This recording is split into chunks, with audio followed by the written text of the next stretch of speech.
नमस्कार, TV9 digital पर स्वागत है आपका। मैं हूं आपके साथ भविष्य त्यागी। दुनिया छोड़ देंगे लेकिन पूर्णिया नहीं छोड़ेंगे, ये किसी फिल्म का डायलॉग नहीं, न ही किसी अखबार में छपने वाले लेख का शीर्षक है। ये बिहार की सियासत में एक नेता द्वारा बोली गई लाइन है और वो नेता हैं कांग्रेस के पप्पू यादव।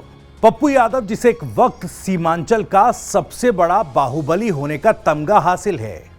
हत्या, किडनैपिंग, रंगदारी और बूथ कैप्चरिंग जैसे कई संगीन आरोप पप्पू यादव पर लगे। कम्युनिस्ट नेता अजीत सरकार की हत्या में उन्हें 17 साल जेल में भी रहना पड़ा, लेकिन साल 2013 के बाद पप्पू यादव की एक अलग ही छवि दिखती है। कुछ लोग उन्हें रॉबिन हुड भी बताने लगे। ऐसा एकदम से नहीं हुआ, बल्कि पिछले 10 सालों में पप्पू यादव ने अपने अतीत को मिटाने की कोशिश की है। लेकिन अतीत कहां मिटता है? पप्पू यादव के साथ भी वही हुआ। जब भी उनका जिक्र होता है, बाहुबली शब्द उनके इर्द गिर्द आ ही जाता है। 80 का दौर था, बिहार में राजनीति बदल रही थी। अगड़ा पिछड़ा में उलझे बिहार में लालू यादव उभर रहे थे। ऐसा कहा जाता है कि पप्पू यादव एक वक्त लालू यादव के खास थे। एक यादव कनेक्शन तो था ही, दूसरा कनेक्शन यह था कि पप्पू यादव दबंग थे, जिसका इस्तेमाल लालू चुनाव में किया करते थे। राजेश रंजन उर्फ पप्पू यादव का जन्म 24 दिसंबर 1967 को पूर्णिया में हुआ था। पप्पू यादव ने अपना पहला चुनाव साल 1990 में लड़ा था। पप्पू यादव साल 1990 में पहली बार मधेपुरा की सिंहेश्वर सीट से निर्दलीय चुनाव लड़े थे और जीत भी गए थे। एक साल बाद ही साल 1991 के चुनाव में फिर से निर्दलीय उम्मीदवार के तौर पर पप्पू यादव पूर्णिया से लोकसभा पहुंच गए। उसके बाद पप्पू यादव ने सियासत में कभी पीछे मुड़कर नहीं देखा। पप्पू यादव 5 बार सांसद और 1 बार विधायक रह चुके हैं। एक बार पप्पू यादव से सवाल किया गया कि आप 23 साल में कैसे विधायक बन गए। इस पर पप्पू यादव ने कहा, यह बात सही है कि वो पहली बार 1990 में विधायक बने। उनका जन्म 24 दिसंबर 1967 को हुआ था। उस वक्त एफिडेविट पर नामांकन हो जाता था। हो सकता है सर्टिफिकेट पर उम्र 25 साल बता रहा हो। 2019 में पटना में चारों ओर कमर जितना पानी भरा था। लोगों तक राशन पानी पहुंचाए जा रहे थे। हालात इतने खराब थे कि एनडीआरएफ को उतरना पड़ा था। तब पप्पू यादव नाम लेकर पटना की सड़कों पर लोगों की मदद करते दिखे, लोगों को पैसे बांटते दिखे।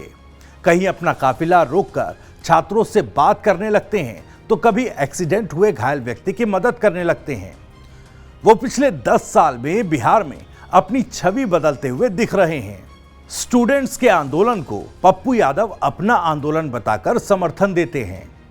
ये पप्पू यादव का नया चेहरा है, बदला हुआ चेहरा है, जिसे बिहार के युवा देख रहे हैं और पसंद भी कर रहे हैं।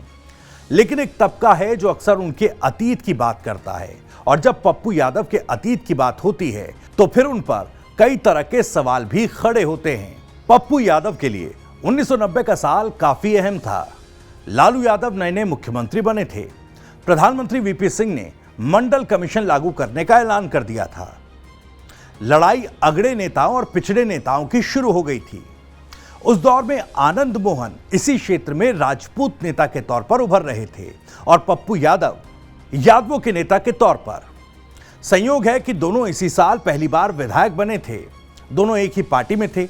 आनंद मोहन को जनता पार्टी से टिकट मिल गया था, वहीं पप्पू यादव निर्दलीय लड़कर विधानसभा पहुंचे थे। कहते हैं दोनों की आपसी रंजिश इतनी थी कि दोनों ने कई बार एक दूसरे पर हमले भी करवाए। इन हमलों में कई लोग मारे भी गए।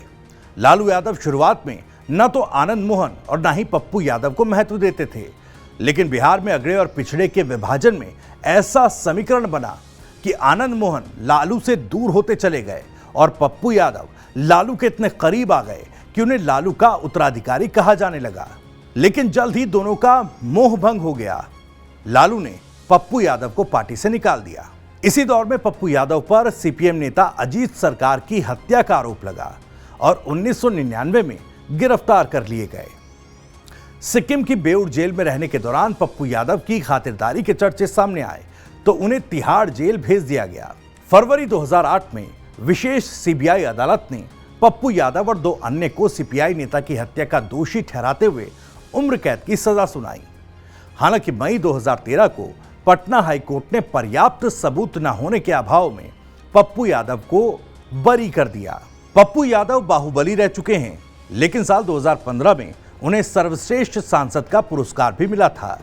साल 2015 में एक एयर होस्टेस को चप्पल से पीटने की वजह से पप्पू यादव की खूब फजीहत हुई थी। पप्पू यादव कभी लालू के खास थे, बाद में फिर लालू से बनी भी। 2014 में आरजेडी से सांसद भी बने, लेकिन ऐसा लगता है कि उनकी राह में लालू यादव ही हर बार बाधा बनकर आते हैं। 2024 के चुनाव से पहले भी यही हो रहा है। इस तरह की और भी जानकारी और दिलचस्प वीडियोस के लिए सब्सक्राइब जरूर करें टीवी 9 डिजिटल। नमस्कार।